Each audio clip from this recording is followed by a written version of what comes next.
So that's the clip they're watching. That's reading their mind, reading directly off the cortex what they're watching. It's not perfect, but it's a huge step forward. And it's the beginning of understanding how we can map the brain. Because we can't do it universally, we have to do it per patient, and we have to do it statistically, and we have to use a bit of AI. Now that was 10 years ago. He's been working very steadily ever since. It turns out we can do maps of sounds and how we store sounds and other sensations and even emotions.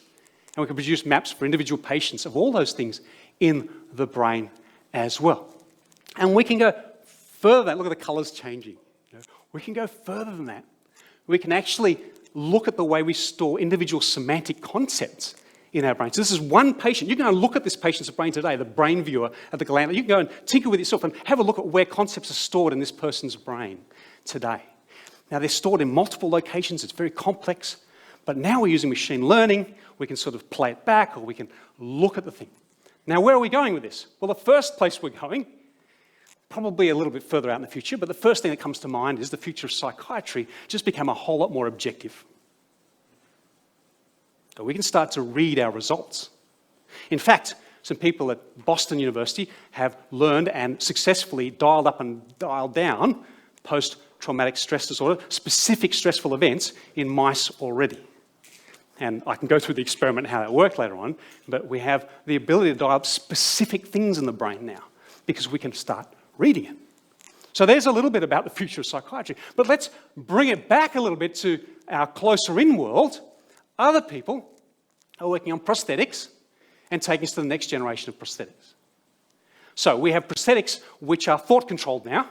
They just read off the signals, and we learn. We use AI, machine learning, to learn what the right signals are. I want to move my arm this way, and that way I want to grab these fingers. But now we can go the other way.